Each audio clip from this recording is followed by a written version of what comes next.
Editors take में समझते हैं अनिल जी से, लगातार तीसरे दिन गिरावट पर बंद हुए बाजार, क्या रहे इसके मुख्य कारण? अमेरिकी बाजारों की कमजोरी भारतीय बाजारों पर भारी पड़ती नजर आई और लगातार तीसरे दिन बाजारों पर दबाव दिखा और दिन के निचले स्तरों पर जाकर बाजार बंद होते हुए नजर आए। आज कुछ अहम लेवल के आसपास बाजार बंद होते दिखे, जो कि नीचे की तरफ आखिरी सपोर्ट लेवल है बाजार के लिए। पहले तो यह समझ लें कि कमजोरी हुई क्यों। अमेरिका में 700 अंकों से ज्यादा का नुकसान डाउ में देखने को मिला कल रात, और जब कल भारतीय बाजार बंद हो रहे थे तो 300-325 पॉइंट तो डाउ फ्यूचर्स नीचे थे, लेकिन उसके मुकाबले में काफी कुछ कमजोरी ज्यादा होती दिखी। पहला कारण। दूसरा कारण यह था कि भारतीय बाजारों में कल के सेशन में एफआईज की तरफ से कैश और वायदा कारोबार दोनों में तगड़ी बिकवाली देखने को मिली, इसने भी बूढ़ माहौल खराब किया।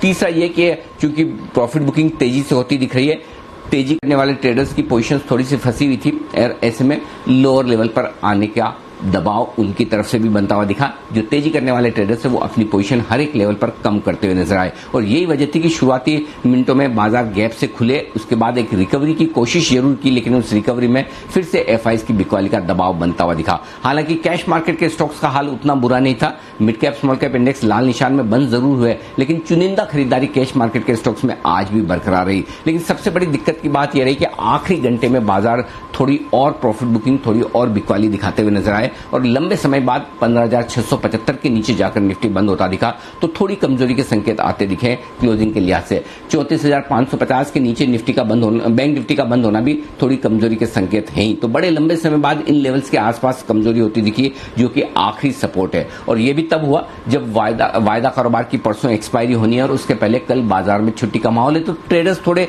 इसलिए भी सावधान थे कि परसों जब आएंगे तो 2 दिनों की संकेत हमें ग्लोबल मार्केट से लेने होंगे, और ग्लोबल मार्केट्स भी बड़े वोलेटाइल हैं।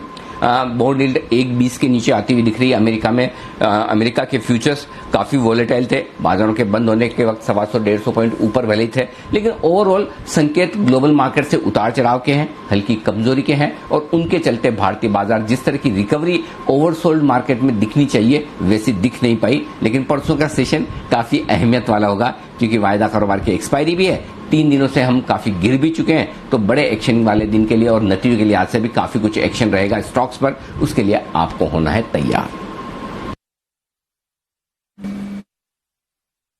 परसों हम जब ट्रेड के लिए लौटेंगे तो भारतीय बाजारों के लिए सबसे अहमियत वाले संकेत तो अमेरिका से ही होंगे कि आज रात और कल अमेरिका में किस तरह का ट्रेड दिखता है, उसके दम पर भारतीय बाजारों की शुरुआत दिखेगी, और उसके बाद भारतीय बाजार अपने दम पर आगे ट्रेड करने की कोशिश करेंगे, क्योंकि हफ्ते की एक्सपायरी का दिन है। बाजारों के बंद होने के वक्त डाउ फ्यूचर्स 125 पॉइंट ऊपर थे वॉलेटिलिटी के साथ, तो देखना यह है कि बाजारों में 15,450, 15,500 इंट्राडे के लिए यह बड़ा सपोर्ट लेवल है, और क्लोजिंग बेसिस पर 15,575 का सपोर्ट काफी इंपॉर्टेंट है। जब तक इसके ऊपर है, ये आखिरी उम्मीद है तेजी करने वाले ट्रेडर्स के लिए सपोर्ट लेकर रिबाउंड करने की। बाजार ओवरसोल्ड है, इसमें कोई डाउट नहीं। पुट कॉल रेशियो साफ ये बता रहा है कि मंदी की पोजीशन जरूरत से ज्यादा बनी है। ऐसे में ग्लोबल मार्केट से हल्का सा तेजी का संकेत आया तो शॉर्ट कवरिंग तेज होती दिखेगी, लेकिन इसके विपरीत अगर ग्लोबल संकेत खराब हो तो ट्रेडिंग रेंज के नीचे की तरफ टूटने का खतरा भी है। तो मेक और ब्रेक वाला ट्रेडिंग सेशन होगा गुरुवार को। रिकवरी आई तो कितनी, ये बड़ा सवाल है। ताकत का अंदाजा सबसे पहले तभी होगा जब 15,700 के पार निकलकर निफ्टी ऊपर ट्रेड करना शुरू करे, और उसके बाद 15,750, 15,825 वो रेंज है जहां पर बिकवाली, प्रॉफिट बुकिंग, लॉन्ग पोजीशन कम होने का खतरा आपको साफ नजर आएगा, और सपोर्ट रेंज 15,525, 15,575 होगी निफ्टी पर। बैंक निफ्टी का जहां तक सवाल है 33,900, 34,000 ये आखिरी उम्मीद है तेजी करने वाले ट्रेडर्स के लिए, जहां पर सपोर्ट है यहां से 500 पॉइंट नीचे और ऊपर। अब जब तक 35,000 को पार करके न टिके तब तक ताकत का अंदाजा आपको नहीं मिलेगा, तो इन लेवल्स पर रखनी है आपको नजर।